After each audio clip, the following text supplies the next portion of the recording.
Hello there, and welcome to another episode of HomeTech.fm. Jason Griffin here, and so happy to be with you, joined as always by Seth. Seth, how are you? Good, man. I got a full week's worth of news in today. Yeah, sitting here on a Sunday, actually, and typically, as I think people listening know, we've mentioned we usually record on Thursday nights, but this week we kind of had a bit of a scheduling conflict in the sense that my beloved Denver Broncos played on Thursday Night Football, and hell of a game, Seth. I don't know. Did you watch? No. It turns out it was pretty good, though. Oh yeah.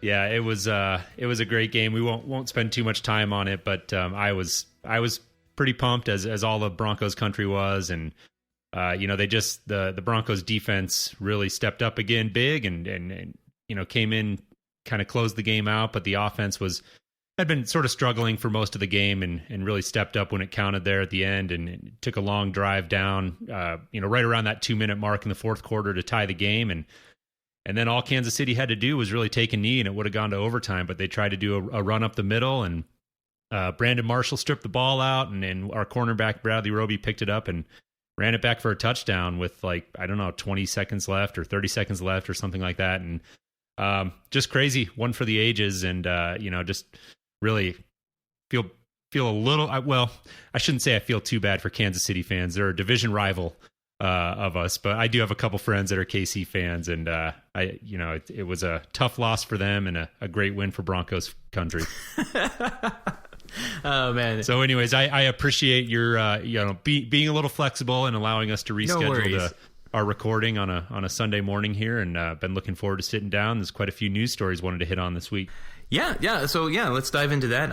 A couple of things, just to kind of quick follow up. We asked our listeners last week to let us know what they knew about KNX, which is this home automation control format. I guess is kind of the best. It's a protocol, kind of like what we would use: Zigbee, Z-Wave, maybe CrestNet. That's at least where I would classify it as.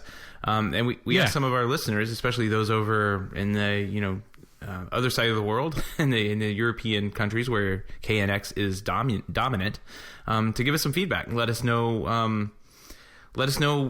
what's it all about. Why should we pay attention to it here in the U.S.? And little did we know, CE Pro was kind of asking the same thing, and they posted an article, pretty much said to avoid it at all costs.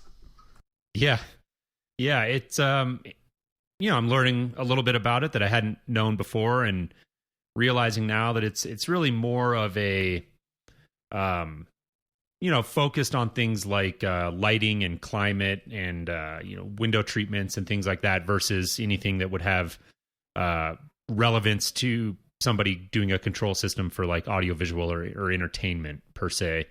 And generally, the feedback that we're seeing isn't all that great, which I think kind of surprised me. I don't know about you, Seth, but I assume just from the amount of times that I've seen KNX and mentioned and just kind of heard it come across my radar that it would be a legitimate contender, perhaps. And I was a little curious as to why we hadn't seen it in the U.S.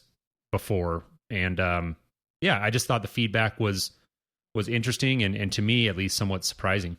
Yeah, what it looked like to me was that builders and developers have, and this is kind of over in the US, the European countries. They call them the EMEA. I forget what, Europe, Middle East, and Africa. It looks like builders, people who specify this stuff to kind of go into homes, kind of jumped on the smart home bandwagon and said, well, if you got this system in the house, that makes it a smart home. And it's kind of one of those low bar, low hanging fruit things. And what it looks like is the protocol or the programming software or whatever really hasn't changed much. It looks like it's just kind of an old technology that's just kind of sat around, done its thing, done it okay. But just because it exists in a house doesn't mean that you have an automated house. But that's how it's kind of being sold over there. Which, is kind of a disservice, but it does mean that you have this, what could be potentially large install of equipment that might be tough to automate later on down the road. Like it looks like you can connect up to it and talk to it. using, an adapter and everything. But this gentleman here, and let me look up his name, who wrote, Grayson Evans, who wrote this article for CE Pro, said that, the biggest problem is actually the tools. You have to go through KNX. It's very expensive to buy the tools. It runs on Windows only, which is awesome. And you have to do this training all the time, and the tools just aren't all that great. From what he's describing, it looks like this was developed back in the 90s and never really progressed from that initial development. And when you compare it to things like Zigbee and Z-Wave, where, with a Control-4 system, you go around and just tap a button 4 times, and it's identified in the system, and it does its thing. This doesn't look like it's anywhere near that. So much more primitive and older system, but it does get used a lot in other parts of the world. Yeah, he does mention in the article that it seems a little bit like you're sort of locked in if you're doing KNX, and the training centers are sounds like a major kind of source of revenue for the KNX Association. And not that there's anything inherently wrong with that, but I think the gist of what I'm getting from him is that he feels like he's not really getting out what he's having to put in order to work with KNX. So I don't know, interesting just to kind of learn a little bit more for me about what KNX is. Again, I just wasn't super familiar with the practical applications of it. I just kind of knew it by name, just through my years of kind of working in the industry. And this is a good article. He does kind of give a disclaimer right there at the beginning, and he's, admittedly, not a KNX expert, and those are his words, but he's just been around it. He's had to work around it. He's says that he's, worked in the countries of Turkey and a little bit of working on systems in Germany and the UK. So this has got a big footprint over there, and a technology that's clearly been around for a while. But he says it's, not really a direct comparison when we start talking about, control systems that we have here, or even standards like Zigbee or Z-Wave. And one of our really loyal listeners, actually, Mark Childs, had chimed in over on the Hub, our Slack channel, and he had kind of spoke to that same effect. Yeah, Mark put a really good post together about what he has done with KNX, and like he said, it kind of follows this article right down the middle. I mean, it's he has on here, it's way harder to learn than Control-4 and Lutron. It's closer to Lutron than Control-4, because Control-4 does AV automation as well, and that's kind of been their big shtick for a long time.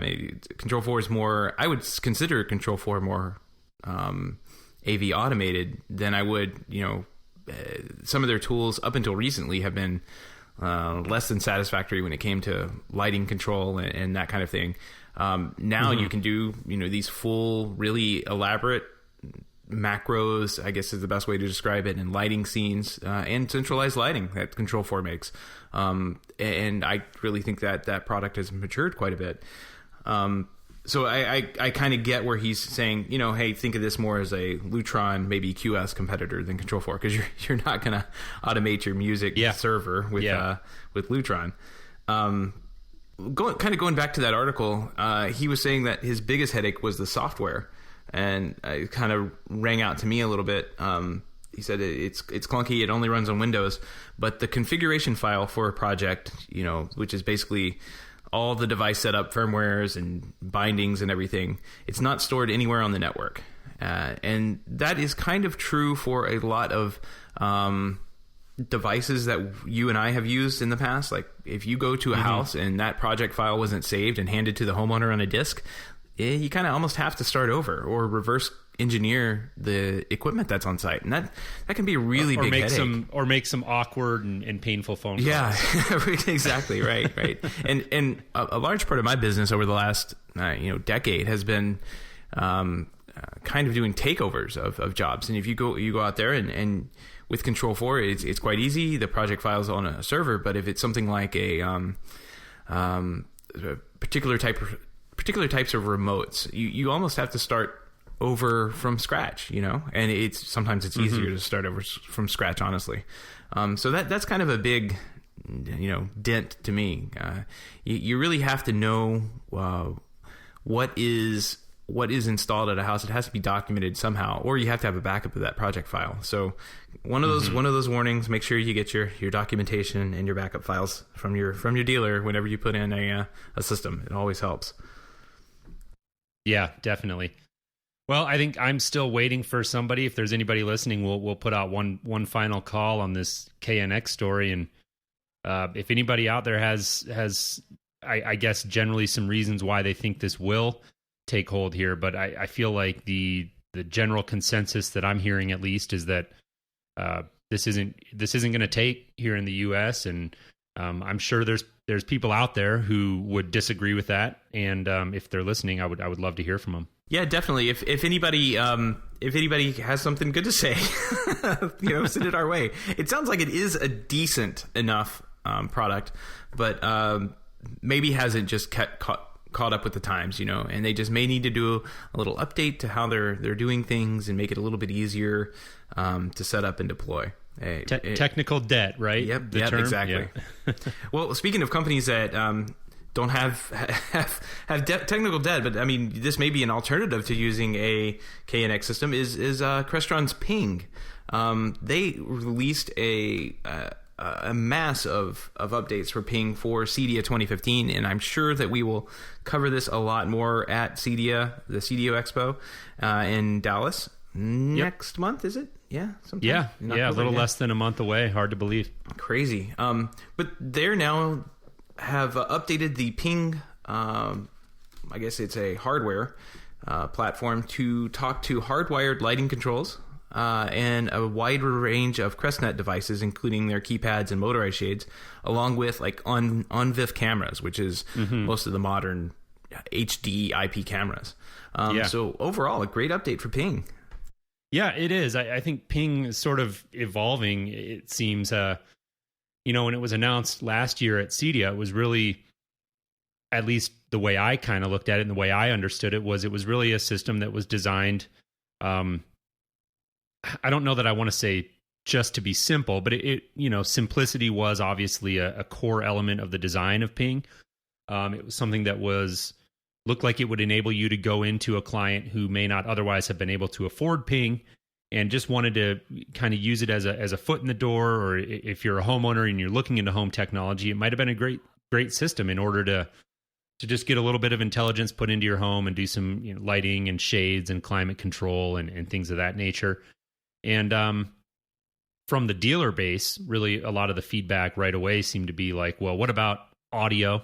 Can we use this to do distributed audio? What about entertainment, AV control, which we still haven't really seen? We have seen audio. They have added the ability to do distributed audio through Pyng, and now the ability to get in there and do wired lighting systems, which is a big thing for Crestron.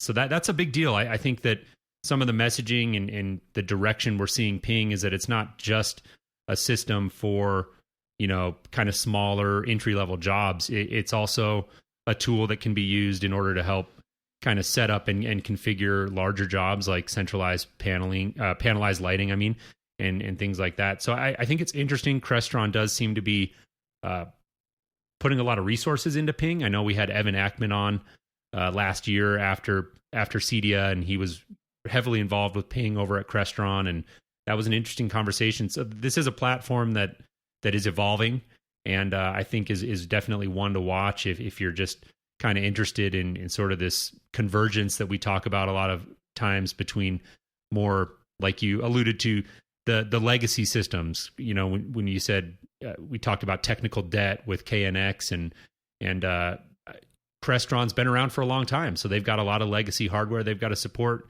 and Pyng really looks to be something that they're kind of looking towards the future with, and it's an interesting offering.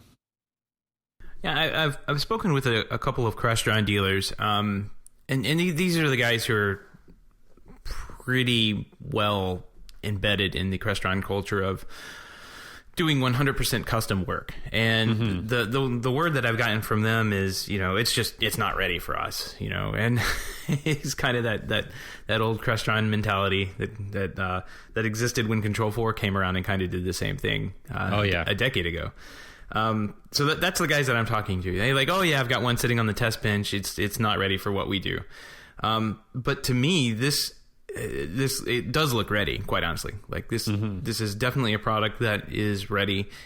What they were complaining about is that they don't want to use somebody else's interface, which is Crestron's interface.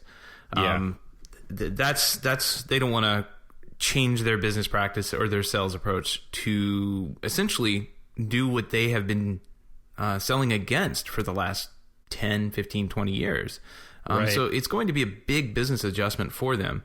And I keep getting chastised and Evan got onto me as well for saying, Pyng is a starter, an entry level system. But it's really not. If you look at all that it can do, it's not entry level. But I guess my point is that it's entry level from a sales perspective. Like this is where the system can start at $599 for this little white box that connects out to all of the devices that Crestron was showing last year. Plus, it said they added 300 SKUs for just adding on hardware lighting control. So that's an immense amount of products this thing can connect to and talk to that many other do-it-yourself systems aren't even going to come close to doing anytime soon.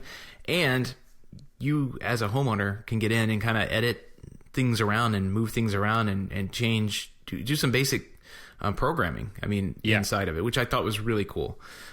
So this is like what I said once was, this is where the system can start. Now, where do you want to go with it? Yeah. And I think if dealers take a look at what they're doing, they would definitely be able to start using this a lot more. I just worry that Crestron's message has been, no, we're custom, and beating on the chest just a little bit too long to get this product into their best and most qualified dealers to install. Yeah. And to that end, I am hearing messaging that really Crestron wants to emphasize the fact that if you want to use Pyng as a standalone system to get into some of those more entry-level jobs, you can do that. But what they're saying is, hey, don't forget that this is also a tool. And the idea to get at what you're saying is if you have a Crestron dealer who's been around for a long time and has really been selling their custom interface or their ability to customize per the client's demands, that doesn't rule out Pyng. And the reason is, at least as Crestron would argue, is that you could, if you put a Pyng into the system, what it allows you to do is send a more entry level technician or really an entry level programmer over there, that they can then essentially at that point you're using Pyng as a tool to help acquire or pair devices, get things named, do a lot of that basic configuration in your system, and then a lot of that can be pulled in. I shouldn't even say a lot of it. What Crestron is saying is that all of that work can then be pulled into the more advanced programming tools that they have, where you can now go ahead and do your custom interface. So what it's allowing you to do at that point is kind of lay some of the groundwork and do some of the basic IDing and pairing of devices and things like that. Now, how useful that is or how much that really appeals to traditional Crestron dealers, I can't really say.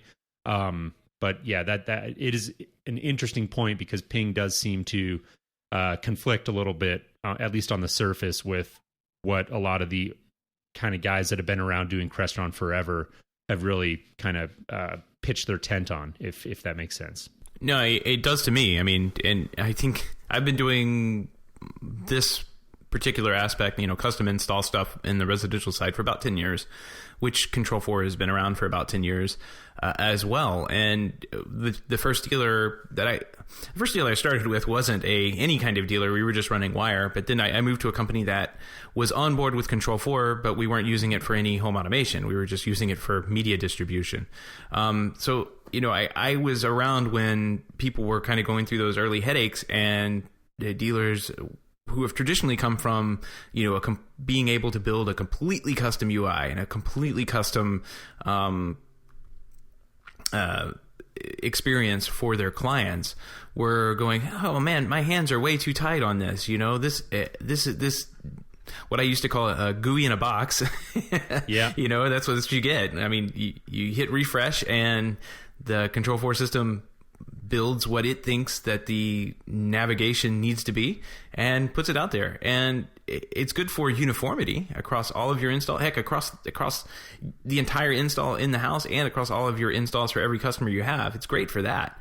But it doesn't allow you to customize things. And dealers like Crestron dealers and URC and RTI dealers are really, really, at the time especially, were very entrenched in being able to go in and put I think I saw a joke where I think Julie Jacobs made put golf balls as the buttons. Like, why would you ever want to do that? It's ugly.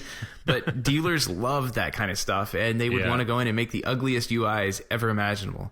So I think things like the Pyng system, Savant's interface that came out, where it's a GUI and a CAN, and of course Control 4 is kind of the granddaddy of most of them at this point. Those are really innovative, and I think they've made a lot of strides in making a universal interface that's easy to use for an end user. But unfortunately, that does come at a cost for dealers, and that cost is just not being able to change something when you absolutely need to, and having to figure out a workaround. And dealers who are coming from the complete customization side just aren't happy with that at all, and never have been, never will be. My only worry is that the message just hasn't gotten through to the vast majority of Crestron's dealer base. It's that says basically the system is ready, you just have to put it into a house and live with the interface. I mean, it's kind of one of those mind games you have to play with with how this works, like it's just a completely different way of thinking. And the guys who have been able to change whatever they wanted whenever they wanted, they're gonna lose that ability, and they don't like it. Yeah, definitely. Well, Pyng is one of those stories that I'm sure we'll be touching on a little bit more after CEDIA, which again is coming right up. And speaking of Crestron and of CEDIA, we've got one other story that I just want to hit real quick here. We're only going to spend a quick minute on this one, but CEDIA does have a new CEO, and it's Vincent Bruno, who's actually from Crestron. And just thought that was an interesting story that came across this week. And I think it sounds like there was quite a few candidates. I think they were looking at about 60 different people. So there was quite a pool of people that they were considering for this position, and Mr. Bruno there won it out, and we'll be curious to kind of see what his vision is for CEDIA moving forward, and kind of how this will have an impact maybe on this year's show, or if not, the shows moving forward.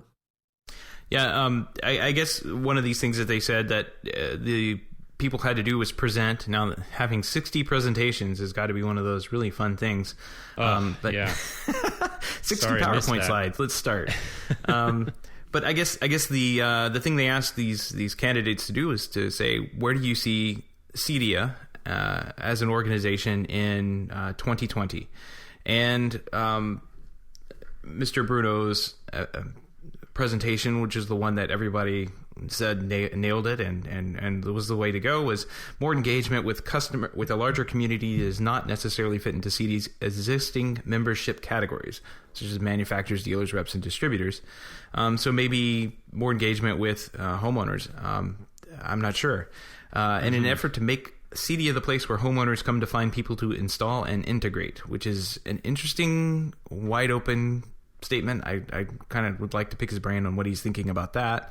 And then collaboration with manufacturers to ensure CEDIA personnel and stakeholders understand and stay abreast of technological developments.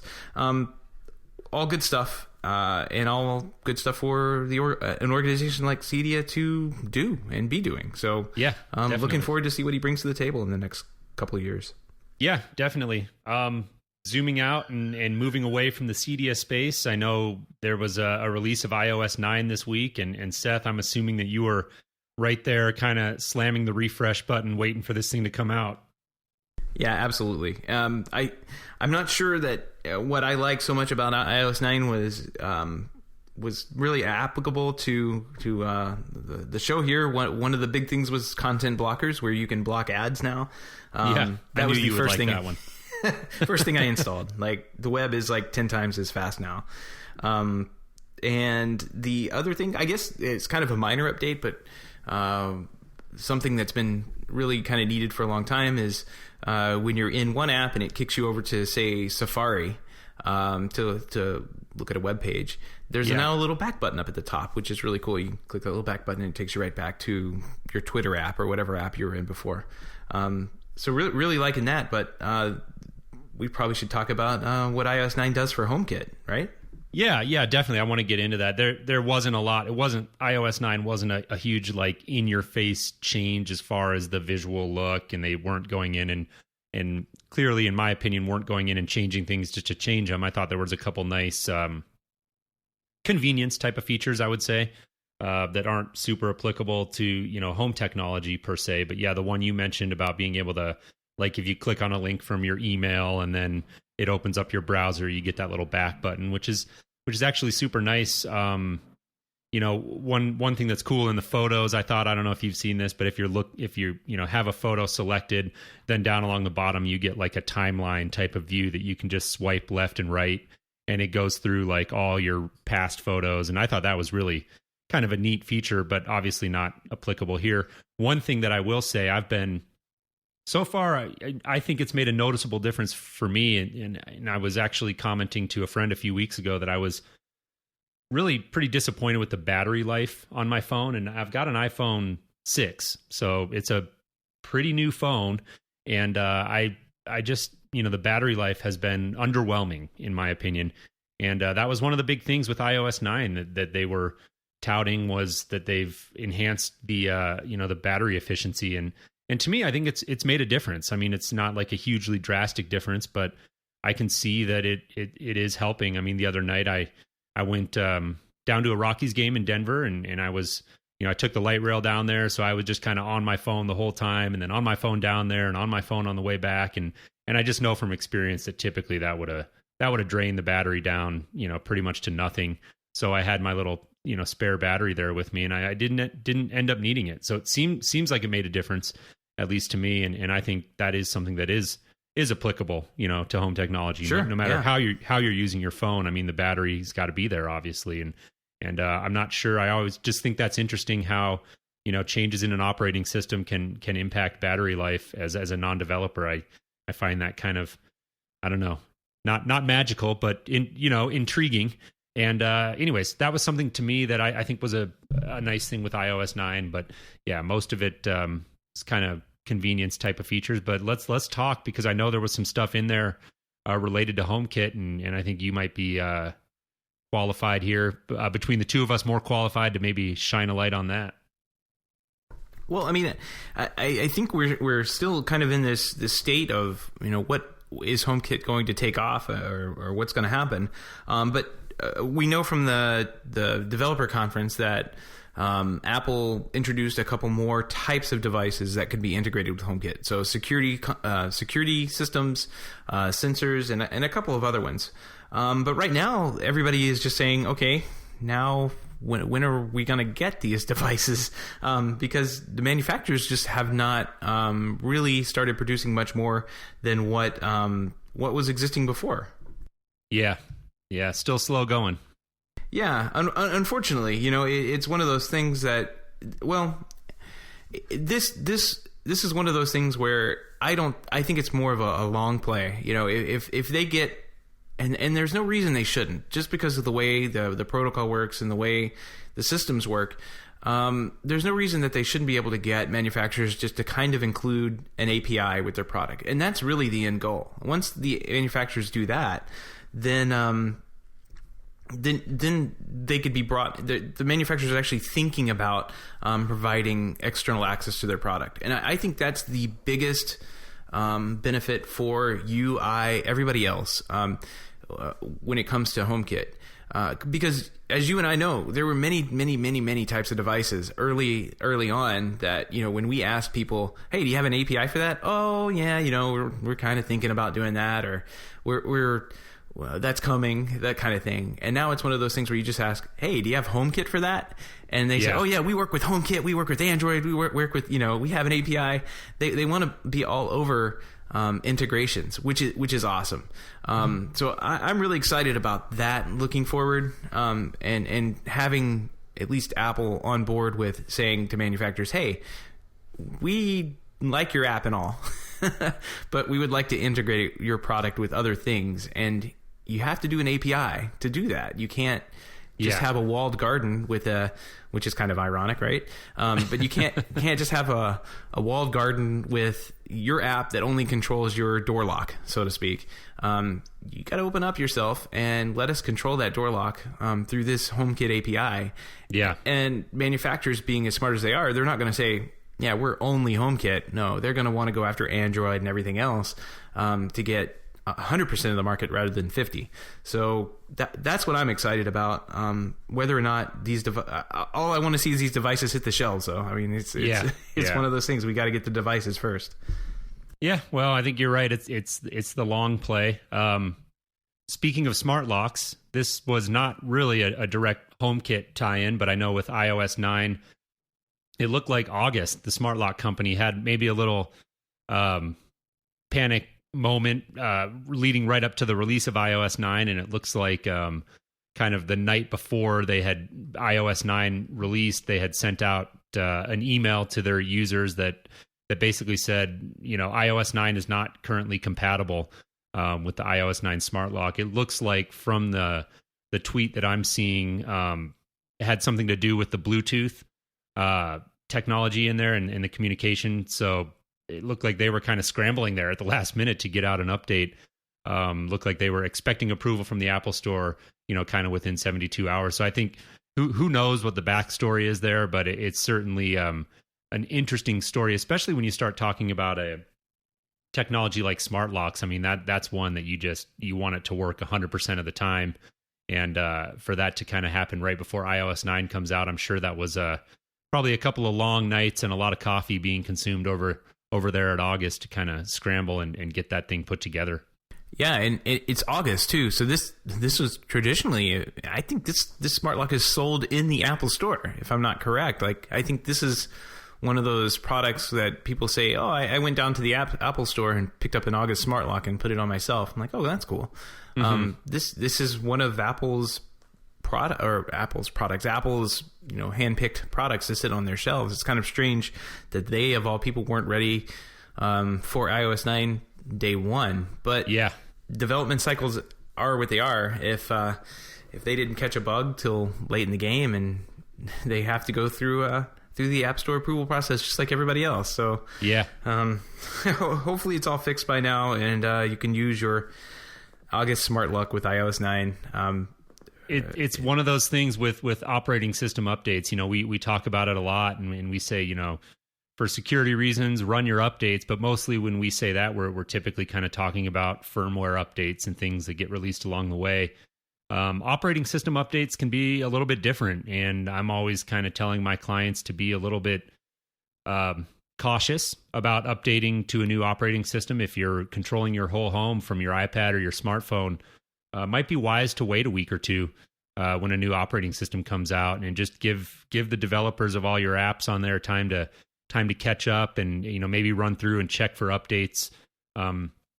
If you don't have automatic app updates enabled, run through and check for updates on your critical apps, things like your August app or your Savant app or whatever it is, and just kind of make sure that you're running the latest version of those, and give them a week or two to catch up when a new operating system comes out. I mean, I just think that's kind of a best practice, unless there's something new on this operating system that you're just dying to have and you can't wait. Might be a better thing just to kind of let the dust settle a little bit. Or if you're like me, just hit update, and if things break, oh well. Yeah. I even think Control 4 was having problems with their app on iOS 9.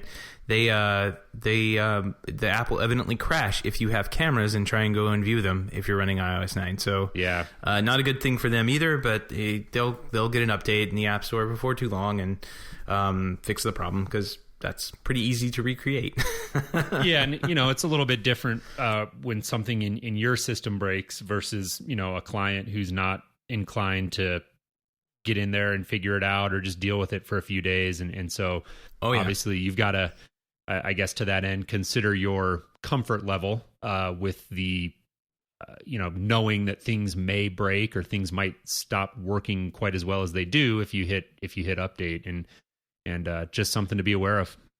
Well, speaking of update, not only can it happen with software, but it can happen with hardware. So it looks like Sonos may be updating some of their products, including a new Play 5, which has gesture control. Kind of interesting. Yeah, definitely. If anybody listening doesn't follow Dave Zatz, I think they definitely should. He's always got good stuff going on his blog, and he manages to uncover things that you might easily miss if you're just following kind of the more mainstream tech press. But yeah, Dave plugged this story. I think we're hearing murmurings of it from other sources, and Sonos dealers have probably started to catch wind that maybe there's some new products in the works, and with CEDIA coming up, maybe we'll see stuff there.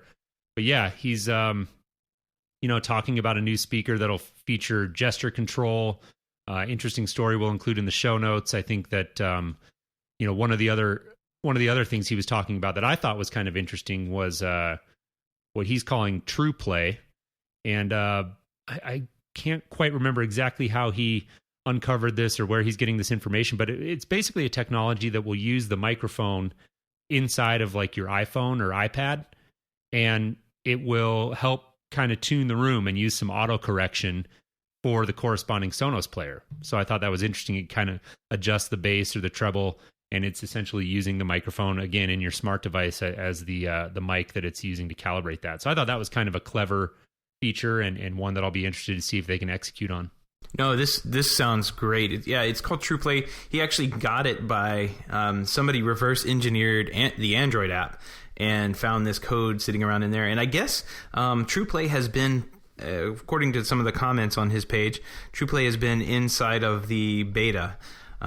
Which Dave goes on to say, "Hey, I'm not in the beta, but I found this code posted on a public forum, so I'm just reporting on it." Yeah. So I guess this True Play thing is something that people have been using, and what it does is it uses the microphone in the phone to analyze the sound coming out of the speaker and correct for the room, which is great, because most people, when they connect a speaker, they basically go in, they turn up the treble real high, and they turn up the bass real high, and then they say, "Oh, this sounds great." Yeah. But Sonos, these guys really love music, and they love listening to really music like it should sound, and having a little EQ thing built into the apps where it can kind of say, okay, let's level everything off, let's punch this up a little bit because we're lacking here. I think that's great. And this would also come in handy for their surround sound setup, like with the the Play Bar system that they have with the sub and the two surround speakers.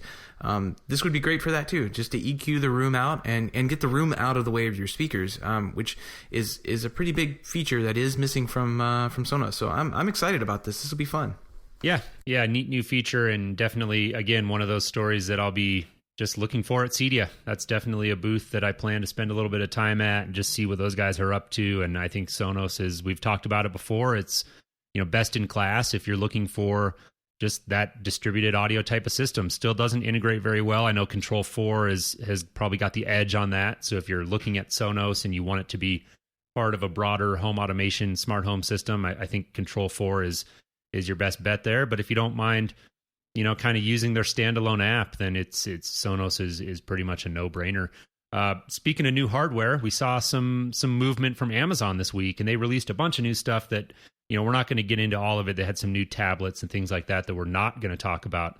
But the big one is an update to the Fire TV, and I was joking on our Twitter page that, to me, it kind of looked like Amazon was holding one in the chamber and waiting for Apple to release their Apple TV. Now, who knows if that's actually true, but the timing is interesting nonetheless. And, Apple just put out their new Apple TV, and here we are now with Amazon, and they've got a new Fire TV set-top box. And the big thing that everybody's talking about, and I think rightfully so, is the fact that it supports 4K video, and the Apple TV does not. And I think that's definitely something that Amazon is going to try to play on in terms of trying to kind of get the edge and battle for some of that market share. Yeah, it's definitely a marketing selling point at this point, and that it's, the Fire TV box with 4K is only $100 rather than starting at $150 for the Apple TV. Right. I keep hearing that Apple TV doesn't do 4K, but that may be a software limitation, not a hardware limitation, because it does have HDMI 1.4, which can do that. And to me, Apple's always been that company that skates to where the puck is going. And right now, the vast majority of TVs that are out there are not 4K. 4K is what the TV industry is using right now to push new TVs on. And next year, it'll be 5K or some other technology they decide to come out with. Yeah, I've seen 8K stories. Oh, great. How many Ks can you fit into a TV, right? Yeah, well, it already stopped mattering. So, I feel like that Apple has the ability to flip a switch later on down the road and say, oh yeah, these are 4K Apple TVs, or they can just sell you a new one. I mean, like everybody else does. But right now, 4K, and I think you and I have been kind of agreeing on this, is just a marketing gimmick at this point. I don't know if you are as much as I am, but yeah, I wouldn't say gimmick, but it definitely is something they're using to sell TVs, and who can blame them? I mean, we're all in business to sell, and that's what they're here to do. Now, I think that 4K, and I'm honest with clients, I tell them, like, it depends on the size of the TV, how far away you're sitting from the TV, what kind of sources you have, how worried are you about future proofing. I mean, there's just a lot of different considerations. So I certainly don't think that 4K is something that you have to buy if you're getting a new TV. But if you're not the kind of person, there are some people out there who don't mind buying a new TV maybe every year or every 2 years. But if you want to buy a TV and keep it for 4 or 5 years, then I think, without question, 4K is something to look at, with the only caveat there being, again, that size does matter. And the smaller the TV that you're buying, the less important those extra pixels are. So there's just some caveats and some nuance there that you need to consider, that, of course, you're not going to hear in the marketing and the commercials. Yeah, you certainly don't need a 32-inch 4K TV. I mean, exactly. It's just outright wrong. And like you said, distance comes into it as well. There's a nice little chart that is kind of difficult to read, but I'll put it in the show notes too, that explains, where the seating distance is versus the screen size, where 1080p starts to matter. Heck, where 720p starts to matter. Yeah. And on down. And you get a small enough screen far enough away, there's no way your human eye can tell the difference between the pixels. So there's no reason to have like I said, a 4K 32-inch TV that you're sitting 4 feet away from. I mean, it's not going to matter. Now, you don't want to sit 4 feet away from a 132-inch 1080p screen. Right. You probably want to have that one at 4K to get a much better video. But again, you said, as well as you pointed out in what you were just saying, everything else is going to matter, like the hardware that you're using to play back, the source material that you're using to play back. And I just haven't seen very many players out there that have nailed 4K. Right now they're using like compressed files and everything. So you're going to need to go to the store and look for the new Blu-rays that say they are 4K Blu-rays that actually have 4K media on them. Yeah. You're not going to download this. This is something that's going to take days to download onto whatever player you have and be stored there. So I don't see 4K being available in these little tiny boxes like the Apple TV and the Fire TV. Until somebody figures out better compression and a better way to download these massive files. You're not going to do this on dial-up. You're not going to do this on DSL. You're going to need a super fast, high-speed internet connection to download these big files and play a top-quality 4K movie on whatever player you have. Amazon, Google, Apple, doesn't matter. You're still going to have to download these massive files and have the bandwidth to do it. So and I think that the kind of the final point that I want to make on this story to that end is that I know this is an Amazon story, and we've been talking about Apple pretty much the whole time. But you got to compare them too, I guess. Huh? But we know what Amazon's doing with this new box. We've seen it; they're doing 4K. I think the interesting aspect to this story is why Apple isn't doing 4K. And I think to your point about compression and the size of these files and everything. Apple's always been a company that, there are two things that come to mind with this story. They've always been a company that they're not going to be the first player with a new technology. I mean, we saw it with digital music players, with tablets, with smartwatches. They're going to kind of let the market develop and see what, in their opinion, people want, and then they'll kind of capitalize on it when they feel like the timing is right.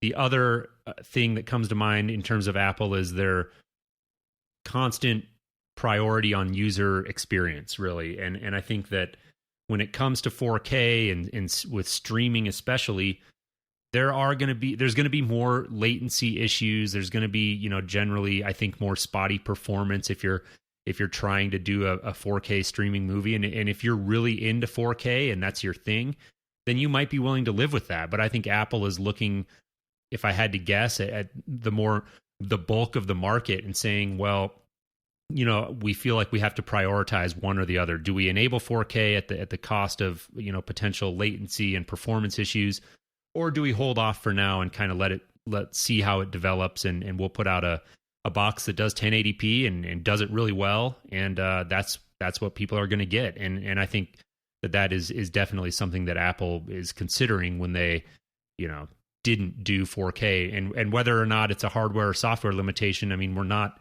entirely sure, but like you said, it's an HDMI 1.4 device, so in theory it should be able to do 4K. So it could be something that Apple just kind of flips the switch on later with the software update, but that's something we'll just have to wait and see. Yep, and one more really cool thing that Amazon has done with this TV, just to kind of put the story back to them, they have included, they've included a voice remote. Now, they had this before. They had a voice search remote before, but this is going to include the technology that it looks like they're rebranding as Alexa, which is the little device that I have sitting on my countertop that we ask to start kitchen timers from time to time.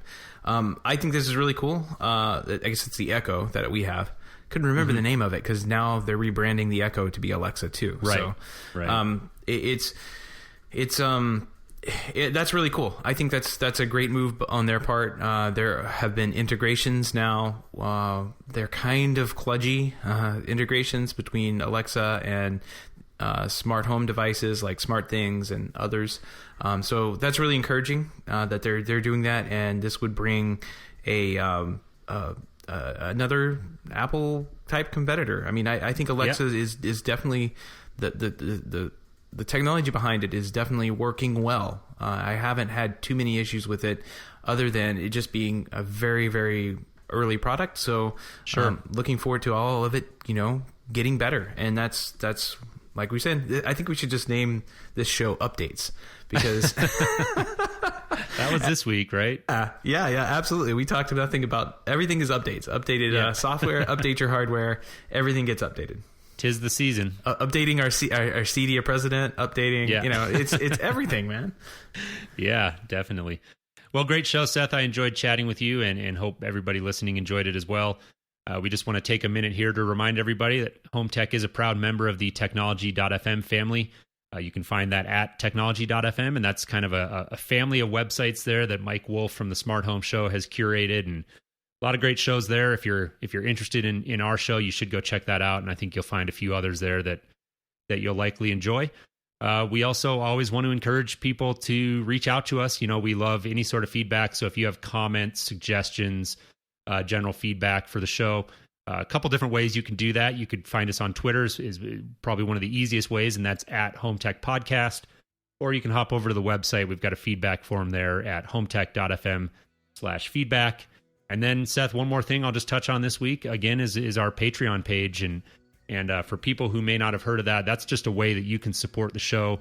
You can do that for as little as $1 a month. And, that just really helps us kind of keep the show going and keep it growing and all of that. And you can find out more about that particular aspect of the show at HomeTech.fm/support.